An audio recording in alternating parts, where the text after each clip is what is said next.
Airship Syndicate just got done with a end of the year highlight of what is happening within Wayfinder, what happening in the future, and of course discussing some of the stuff that was tied to the digital stream separation, as well as what that means moving forward.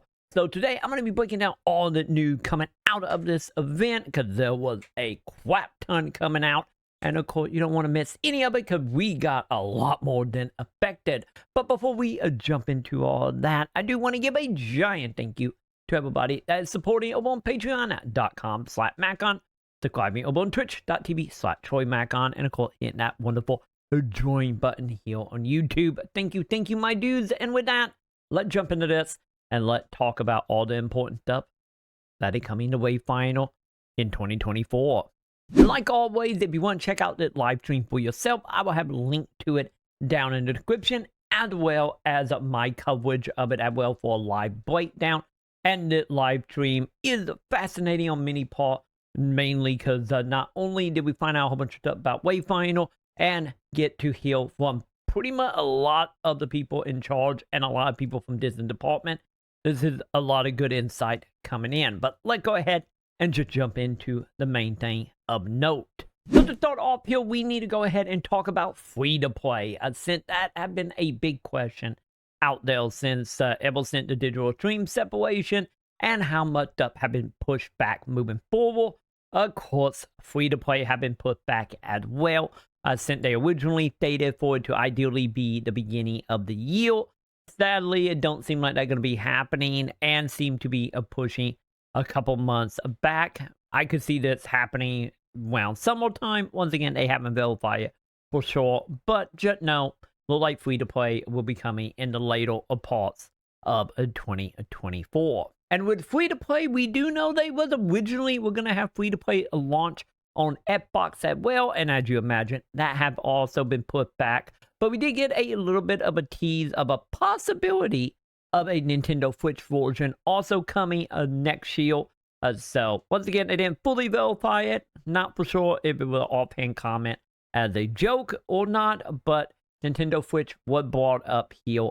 So just a heads up, something to keep an eye out if you are planning on mainly playing on that platform. But from there, we move into, of course, a brand new trailer dropping. And of course, the trailer do have a highlight of a couple things we're going to talk about here. We did see a little bit of Grendel, as well as a new character that I know a lot of people were thinking was going to be a summoner. But from the looks of it, at least in that little preview we did get, it seemed like she is running around with 2 daggers. I don't know, this is just a, I get, way to hide that a summoner class is coming, since that haven't been officially discussed at all. But nonetheless, maybe something have changed there. But we did get at least a preview of her, which is verifying that she will be coming after Grendel. Once again, didn't see no real gameplay here of them beyond them just standing around in skylight. But nonetheless, it's good to see a little bit of a tease happening from that. And from there, we also get a little bit of tease of the mount itself. And the mount is something that is very fascinating about it. Is, of course, they kept talking about it pretty much being pretty similar to the way that the horse was in Elder Ring, as well as, of course, when it comes to combat, you are going to be able to push a attack button and jump off the character into the air to do some air stun or a air attack down to the land. And it seemed like you're going to be able to get on and off super quickly. And when it comes to the mount visually, as of now, they have only showed off the mount that was up in the Founder packs. They did have a little bit of a discussion about future mounts, and they pretty much say at the time of the live stream, moving into 2024, had no plan to do any type of crazy mounts at all. So don't bet one around with crabs or flying around dogs or anything. So as of right now, it seems like they are staying very, very much grounded in the universe of Wayfinder. But with that being said, they did discuss some cosmetic stuff, such as being able to put backpacks on to your mount and be able to change the color of that item as well to add a little more customization to your mount. And speaking of customization, though, We did get some new information about any more customization coming into the game and being able to change out a certain body part of each of the Wayfinders. And they did discuss, as example, Silo being able to, of course, change out his shoes for this and look. And then with Sinja being able to switch out all arm cosmetics, as well as bringing in any more health options for your character, such as giving character longer hair, shorter hair, and, different health style in between there to add just any more customization to it, as well as announcing that cosmetics also going to be dropping through future content, such as upcoming waves that will be introduced. That will be a 6-man content, and the content itself is going to have a mechanic that is involving a full party. So at the time of leak now anyway, they did talk about the whole idea of doing it as a solo player and that kind of being off the table.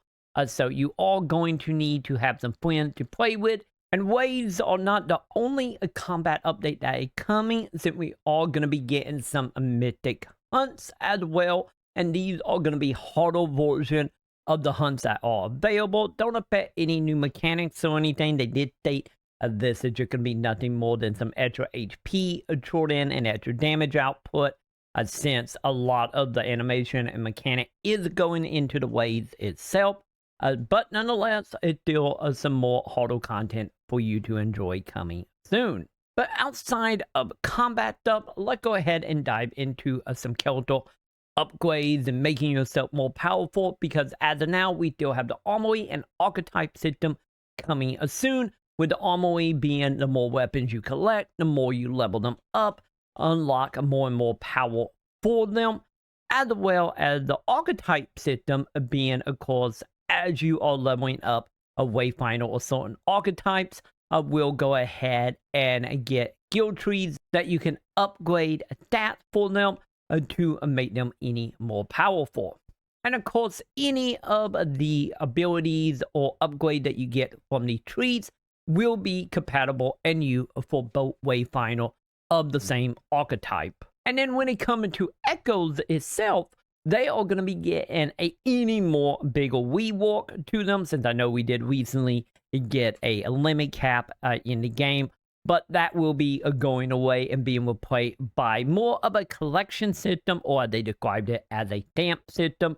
Well, when you get a echo, you will be able to have that echo pretty much forever and can only have one at a time here. So for any duplicate echoes you get in the future, it will automatically be turned over into dust, as well as adding the option to have a lower level, so like a gray echo. And by upgrading it, you can start making it into greens, purple, and well, which in return will keep some of the older echoes actually viable, and also keeping it being able to be a part of certain builds. Or maybe if you're someone who is trying to farm a specific high level echo and not really having a chance getting it, do not feel like you are trapped or being left behind at all, since you're going to be able to level up previous echoes up to the higher rarity, and in return get power boot from that to hopefully carry you through getting you any more powerful ones in the future. But with this system coming in, since it is going to be tied to one echo per count, or a character I get technically, and then they're also going to be removing the whole thing of being able to put multiple of the same echo on your weapon. So this is like trying to lean you more into doing more customization part, instead of just pure a stat by upgrading or equipping the that same echo. And in return is this, it not only kind of seemed like a good idea to help out with the quarter, which is another part of that, since as we all know, echo can very much quickly build up and you constantly having to break down echoes. So this is just a nice way to not only keep old echo, the lower level echo, relevant in higher areas, but also help you clean up your inventory.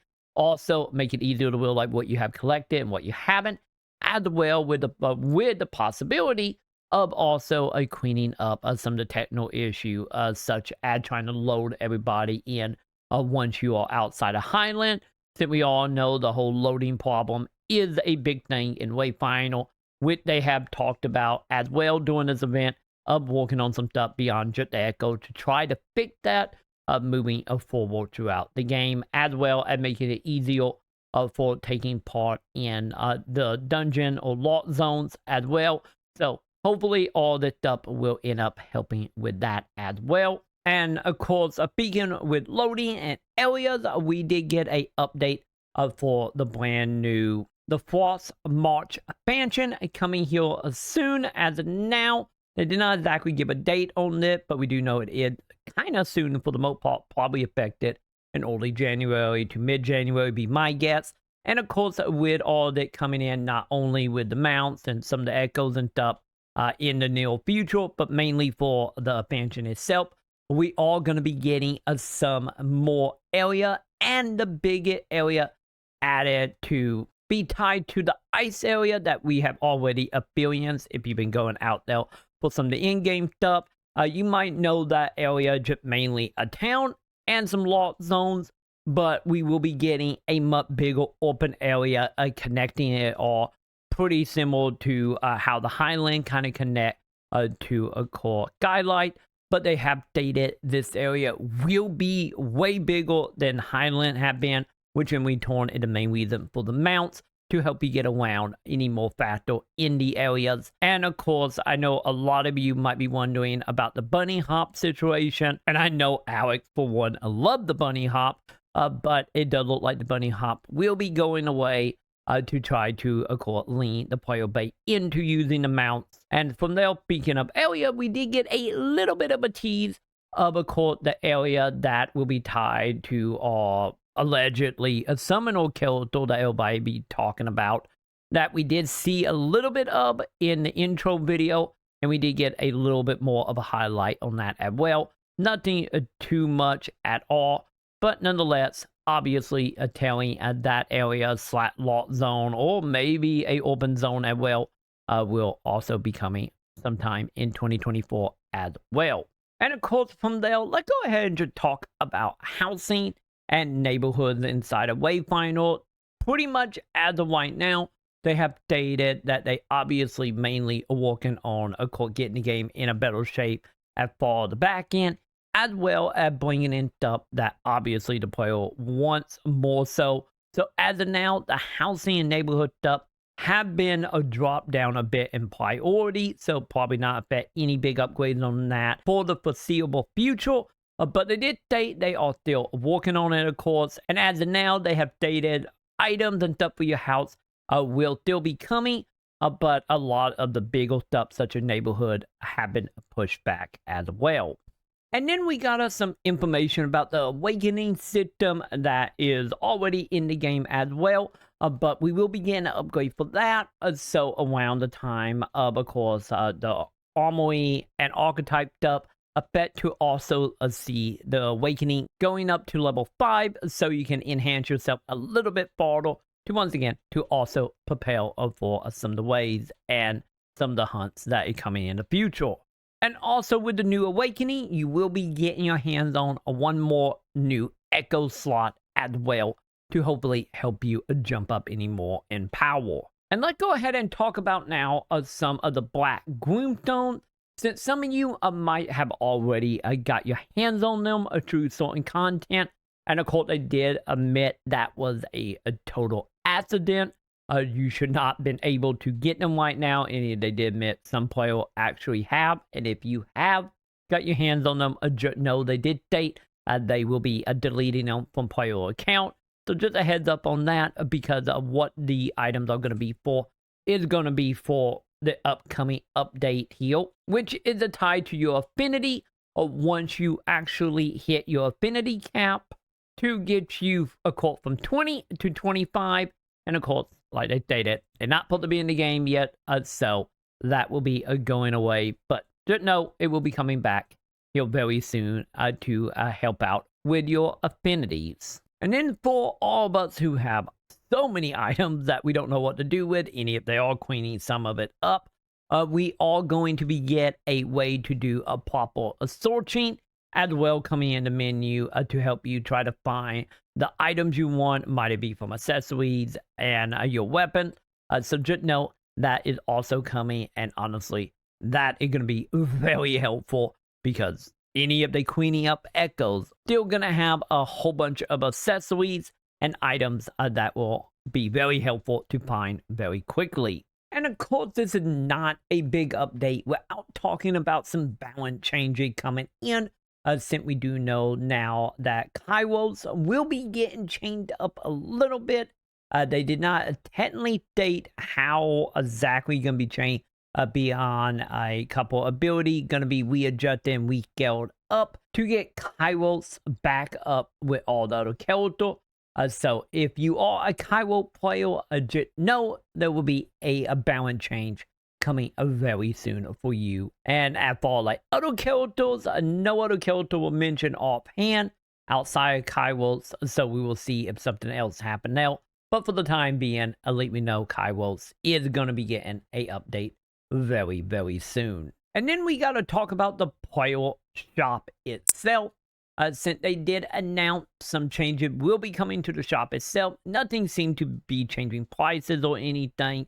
But they did state the shop will start rolling more into items that will be around for a longer period of time, and a like category system that will be a list of items that will always be available, and a few items here and there that will still be on rotation, and hopefully that will make it more easier for you to pick up items in the near future that would normally be gone in 24 hours.